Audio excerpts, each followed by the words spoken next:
welcome back to another episode of Beyond the Mirror Ball. I'm your host, Melina, and I run Mixing It Up with Melina over on Instagram and Facebook. Today, we're gonna dive into the first and only all-star season of Dancing with the Stars, season 15. Now, I have been telling many of you that I was under the impression that season 15 with the all-star season was the lowest viewing season of all time. However, I was wrong. That's actually season 16. 16, 15, there definitely was a dive. And many of you write me, at least weekly. I get this question several times, sometimes more, sometimes no, they're never less. At least weekly, someone's asking, why have they never done another all-star season? And my go-to answer is the viewing. Like, there just wasn't a lot of viewing on that. And I have often said it was the lowest one, and I was mistaken. So for all of you who I've said that to, I am so sorry. It's the second least viewed season, with season 16 having the actual least, the award for the least views. Anywho, so let's bring it back. We are in fall 2012. We have our same three judges, our same two hosts, and we have 13 returning celebrities. 6 of them are former Mirror Ball champions. So you might have seen recently, Derek often is pushing like a all-winner season where all Mirror Ball champions come back and they compete against each other. But I wonder if he remembers that season 15 had 6 of them. So 6 out of 13 were Mirror Ball champions. Then you had a lot of fan favorites. And then there was even one where we got to vote as viewers. We had 3 choices. We could bring back Sabrina, Bryan, Carson Kressley, or Kyle Macy for entry into the all-star season. And as viewers, we voted for Sabrina. Justice for Sabrina, right? I will be honest, I guess I should have led with this. I actually did not watch this season. I don't know why. I was not into it. I was not, I don't know. There was just something about it that didn't appeal to me. Now, I still kept up with what was going on, and I still voted. I actually voted for Kyle Macy. I know so many of you wish Sabrina had gone farther, and as do I, for sure. But I feel like Kyle should have won that year. And honestly, out of the 3, Sabrina was my 3rd choice. Leave in the comments how you would have voted, or if you voted. I would have done Kyle, Carson, and then Sabrina. Carson was so entertaining on so many levels. And he would have been fun to come back. I really felt for me, so many of you are so strongly for justice for Sabrina. I am justice for Kyle and Lacey. Okay, so let's dive into each couple, and then I'm gonna, actually no, there's a couple facts I wanna give you guys. First off, how could I forget? Get comfy, get cozy. I actually straightened my hair for the first time. My hair, I think we're finally getting somewhere with all of this. So I put a cute little romper on. I love a good side shoulder piece. Diet Coke back in stock, and they're doing a fun little like state thing. And of course today I picked, I don't know if you can see that, TX for Texas. Okay, so cheers. Lord knows I need this. A couple things about this season. This was also the one and only time we had half points scored by the judges. So essentially you could do 8.5, 5.5, 10.5, however that looks. I take that back. I don't think you could do 10.5. But you could do half points. I thought it was ridiculous. I thought it was unnecessary. But at this point in the show's history, I think people were scrounging to figure out how to bring viewerships. Is that a word? How to bring viewers back in, entice fans, and have the ratings go back up to where they had been. Season 12 was really pivotal with the ratings. So they saw where they could get. They were also up against The Voice debuted in 2012. So they were up neck to neck with people wanting to check out that new show. Anywho, we also had Bollywood and disco entering the ballroom as dance selections, which I know many pros have thought Bollywood was really cool for them to attempt, but it was also very much out of everyone's norm. And then disco is so much fun. If if you know me, I was born in the wrong era. I should have been born in the 70s. I am a disco queen through and through. So I really enjoyed the disco dances. And then they brought rock and roll back for the first time in a bit. Mind you, none of these dances are around. They have gone back to the basics with these dances, except contemporary has entered, and contemporary has been very successful for the show. I think mostly because the storytelling that goes into it. It is not a favorite of the pros to do either. They are ballroom dancers. So contemporary, if you watched Peta and Sharna's interview with Artem, they talked about Artem and Peta, and I don't know if Sharna said it, but the other two said they brought in help to help them execute a contemporary dance the way that it is meant to be. And I know so many of you write me saying that you don't like that they can bring in help. I don't think there's anything wrong with it, as long as the pro can admit that like they had help. When you're trying to hide it and be sketchy about it, that to me is where there's, you know, falsified information. You're leading the world to believe that you came up with that specifically. And there's nothing wrong with asking for help, wanting to be able to provide a beautiful dance. Anyways, I digress. And I think, I don't know, I've had a lot of conversations with you guys lately about the ghost choreographers, specifically this week. And I think it's because Artem and Sharna touched on, or Peta touched on it. So maybe I'll do that as my deep dive for the next, is April almost over? It's almost over. Maybe I need to film that next week and get that up for you guys. Would you guys like a deep dive into how the ghost choreography, talking is hard, ghost choreography works? Do we like that? Leave a comment or message me and let me know.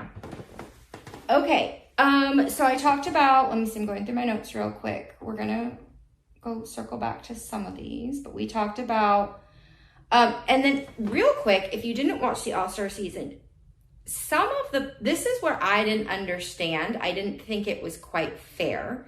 But some of the contestants that came back were partnered with their original partner from the show. And then others were not. And I believe I wrote down 5 of the celebrities were reunited with their original partners. Yeah. So that left 8 of them to connect with someone new. And some of them saw their partners with someone else. I feel like a fair shot was if everyone has to partner with someone new, everyone should need to partner with someone new, unless because there was no way that some of these pros were going to be able to partner with multiple people that they've been with. So I thought across the board, and it is on my notes, I want to look more into that as to why, like what was the rhyme and reason between that, because it feels like as a fair play, everyone should start on fresh foundation with someone new, especially if most of them were. Okay, so yeah, there's a few things on here I'm gonna circle back to, but let's talk about each of the couples. Okay, first up was Pamela Anderson partnered with Tristan McManus. I remember, and again, a lot of this, I've gone back to research because I did not watch the show from beginning to end or at all this particular season. So I did a lot of research, and if you are new here, I want to make sure that I'm always giving you guys across the board, all facts with an opinion, my opinion. If I'm stating my opinion, I'm going to say my opinion. Otherwise, I'm going to give all of the facts into it. That is how media should be done. News outlets, take notes. Please, for the love of God, provide all information, not just enough to get your clickbait. Oh, I could go on and on about that. Yuck. Okay, so Pamela Anderson, back to what we're talking about. She was eliminated first. I really loved her with Damien, and I do not have the notes. I meant to go back and write like what season they were originally with. I don't have that written down, I'm sorry. But they were just a few seasons ago, and I loved her with Damien. I didn't think her and Tristan had any issue. It's just her and Damien connected much better. I mean, they went on to like low-key date for a little bit. But yeah, Pamela looked far more nervous this season, and it in her dances, it seemed like it came across that way too when I went back to look at stuff. So she went home first. Next up was Joey Fatone and Kim Johnson. They were paired originally together. What was that, season 2? Very in the beginning. Season 4. I did write that down because he was the runner-up that season. I was shocked that they went home next. I love Joey and Kim together. I thought he should have won his season. And I just was super, super surprised. He has a big fan base. Hello, NSYNC. I don't know. I was very surprised that they went home as early as they did. And then next up was another surprise to me was Drew Lachey partnered with Anna. Not the same pairing. He was partnered with Cheryl when he won season 2. He is a former Mirrorball champion. He went home 3rd. And, oh, I'm going to sneeze. Excuse me. Excuse me. So sorry. I don't know what happened. I guess this is where the tough part of the All-Star season comes in, because you have people who went farther along for the most part, people who won, Drew, and he was not partnered. So does that mean him and Cheryl had a dynamic duo and it was the two of them that won? Or was it Drew? You know, it makes your brain think. But either way, him and Anna did not go far. And, So next to go up was Elio and Chelsea. Elio was originally partnered with Julianne. Julianne does not dance at this point anymore on Dancing with the Stars. And he was partnered with Chelsea.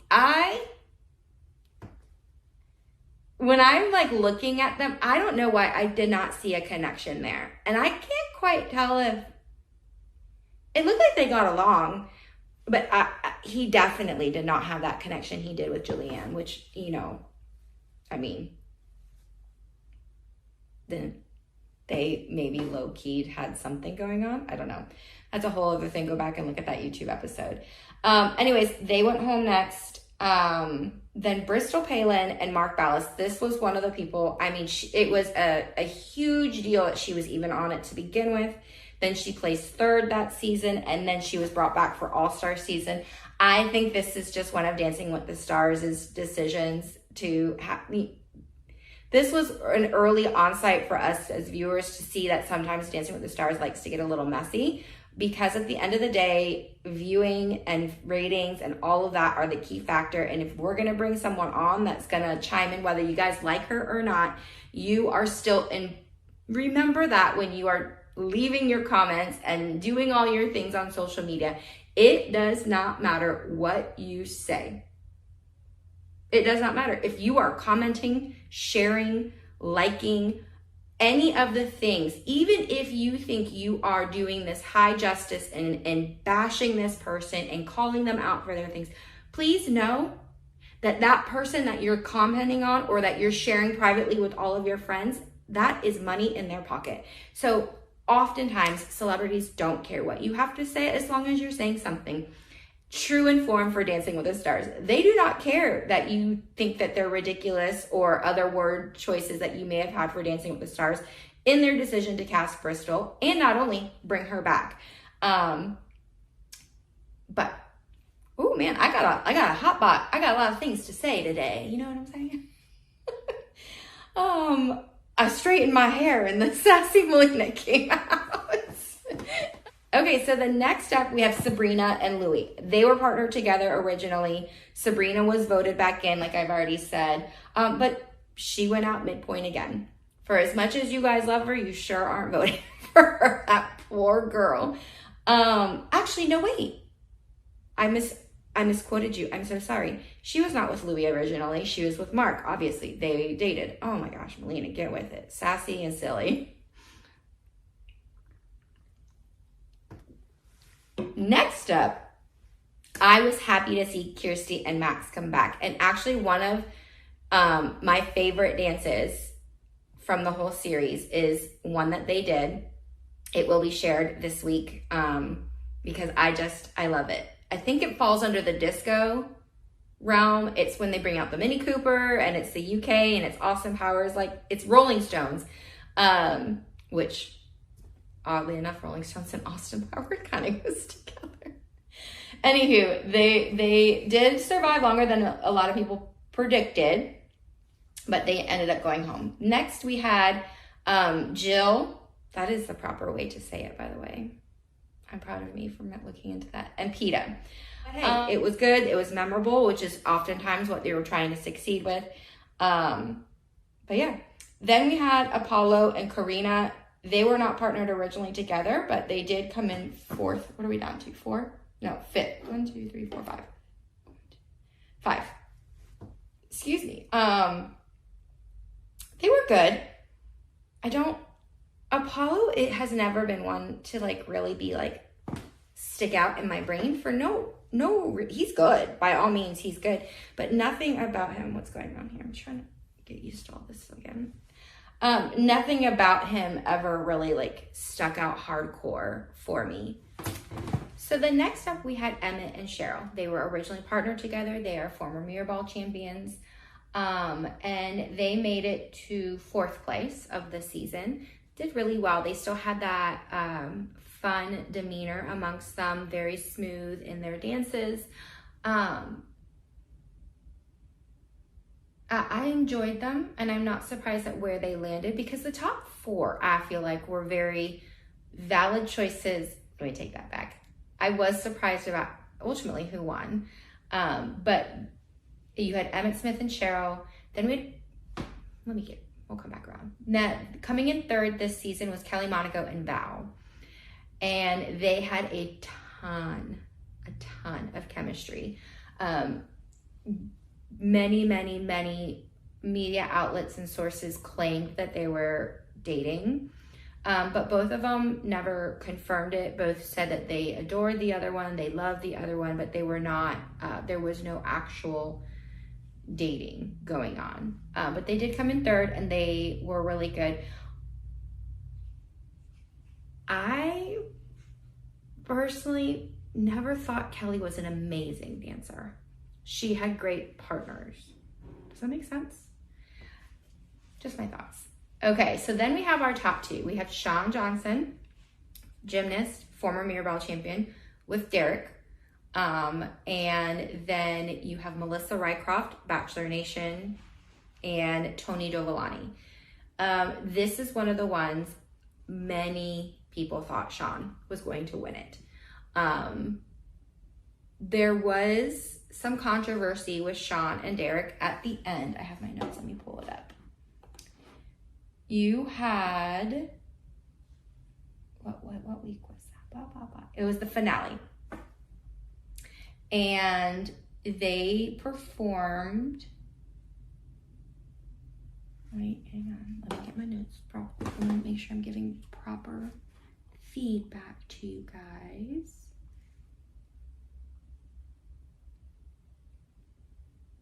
Okay, yeah, so it was in the finale. The 2 of them performed a quick step, and in it involved illegal lifts, which at the time were huge, and points were deducted when this would happen. And so they performed this quick step, and they were penalized specifically by Len, which is crazy because Carrie Ann's usually the one that's known as being the points penalizer, especially for lifts.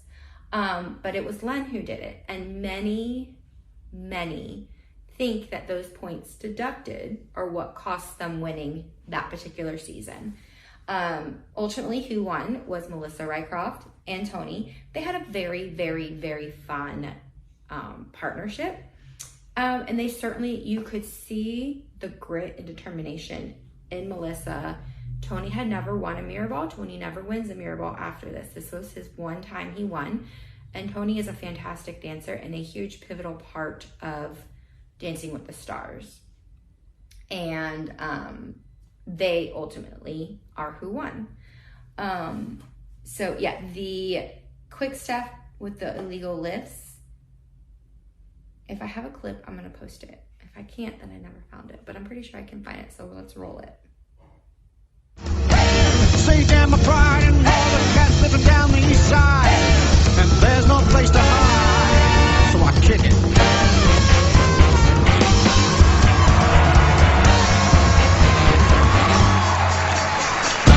I must say there was more body contact in this routine when you were in hold. That unfortunately, it is a fantastic routine.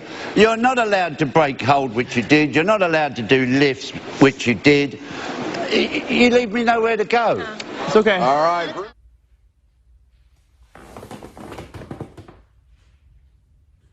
Complete side note, this was the first season to have all of the top 3 finalists be women. So that was exciting. But yeah, overall, season 15 just didn't have as much of a bang as people thought. With that being said, I did a little bit of research to see why it was a lower viewing. And I didn't get a bunch, minus the fact that they were up against things like The Voice. And in looking up why there were a low viewing for this season, I also looped into why have we never done another All-Star season? Because so many of you write me asking about it. And again, for me, if you're new here, I like to bring into context some of the business decisions that go on for Dancing with the Stars. By all means, I am not a part of the show in any capacity, unfortunately. But as a business owner and someone who has to take things into consideration, decisions are made heavily on what is going to bring money to the show, what's going to bring the ratings, and then equal more money, what's going to bring viewership, things like all of those natures. And this season just didn't have it. So why risk that again? With that being said, though, it was in looking at why there has never been one of the people with the show has said that so many of you, fans, many of you know who you are, have written me saying or commented saying, well, they have dance experience. That's not fair. They shouldn't be on the show, which that's a whole other world, and I've dealt with that many times, and I'll deal with it again. But many of you feel wholeheartedly that someone should not be on the show if they have dance experience. Well, if you are coming onto the show as an all-star, that means at some point you are on the show and you now have dance experience. So it's hard for viewers to latch on to someone's growth when ultimately we've already seen the growth. So at this point, it's just a dance show with celebrities. And you know what? It wasn't till I was reading this and then looking more into it, that makes sense. Like we loved these contestants because of the journey that we went on with them. Whatever their background may be, we were voting. Obviously they won because they were getting votes. You are attaching your story to you as a contestant and your votes. So we've seen it all. So then you bring them back as an all-star. How do we connect with them on that same level? And at this point, it really is truly just you're voting for your favorite because you liked him at one time or another. I do know that many of you would love nothing more than to see an all-star season. And I absolutely ask every single contestant I write, would they come back? And no one has said no. That's so cool to see. And many of you have written me like who your dream list of all-stars would be. Several of you have said something along the lines of like, Derek, let's bring back all mirror ball winners. Yes and no. I also like, was it yesterday or the other day? Jenny Garth is doing a press tour right now for her new memoir that came out. You should go check it out. It looks really good. And she did it with Derek. They were partnered together a few seasons back. They were joking around that they should have a comeback season. Essentially, people who were voted far earlier than we ever thought they would be, and then bring them together and then see what they've got. But you kind of had that with Sabrina, right? Like she was voted halfway through. Shocking elimination, one of the most shocking. However, we brought her back, gave her an opportunity again, and she went home midway point again and still had that shock value. So that's something. One of you wrote me last week saying we should have like the underdog season. So anyone that went home in like the first 3 weeks or so, I don't remember if that was the exact one, but essentially like people who went home very early, like let's see their growth. I think that would be really cool. Because then that falls into what this is saying. Like, you bringing back all of these people who are evidently very good at dancing, and we are seeing their story again. And that's kind of redundant and boring. But if people went home in weeks 1, 2, and 3, we didn't get to see their story. We didn't get to see their growth. We didn't get to see their potential for whatever reason. Maybe they were really bad, and maybe they just didn't have a big enough fan base, or maybe they were up against people who had really big fan bases. Whatever it may be, I think that it would be cool, but I also think they're not going to do that right now. I think right now the high horse is seeing fresh faces, fresh partnerships, fresh opportunities to make it or break it on the show. And they're going to hang on to what's working for them right now. I would suspect and think maybe down the road, if things maybe get lackluster, boring, viewers start to dip again, maybe at that point they would bring back some of those opportunities. They announced, if you missed it, the new pro show was officially confirmed. It's been talked about for months now, but it was confirmed, and we are going to, I thought we were voting, and I'm still very perplexed and curious because they've already filmed it. Whoever won knows they won. And so we are not having a say in it. Mark and his mom are the judges, and then there's guest judges. We know Ken Johnson confirmed. She's one of them. We know that Whitney is, I imagine her and Robert are hosting it, or she has a lot to do with it because she was there the longest.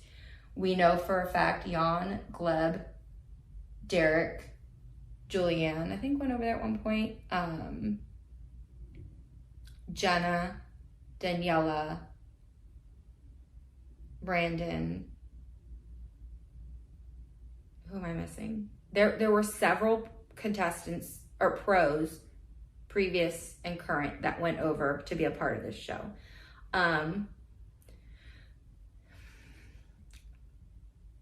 Based on the trailer, I wish they would have done something far different with the trailer. And I know we'll get more, but based on the trailer alone, I cannot see past So You Think You Can Dance. We are getting a revitalization of that with people who already have their names somewhat in the limelight. I actually know none of the people that were confirmed recently for this show except Stephanie, and she was a troupe dancer for Dancing with the Stars, and she's Ezra's little sister. Outside of that, I'm not familiar with any of them. Many of you have written me who you know on there, who you love, who you were excited to see, and I'm so sorry that I cannot relate with you because I don't know any of them. I'm gonna watch it for sure. Hello, I have to report to you guys about it. But I wish we would have done something different and or gone about this show differently as of right now. Who knows? It'll premiere July 13th and I might love it. But I'm excited to go on the road with you guys as we watch it together and see what we think about it all. And with that being said, this is wrapping up Beyond the Mirror Ball Season 15 All-Star Season of Dancing with the Stars. We are almost halfway through this series. That's crazy. It's gonna be here before we know it.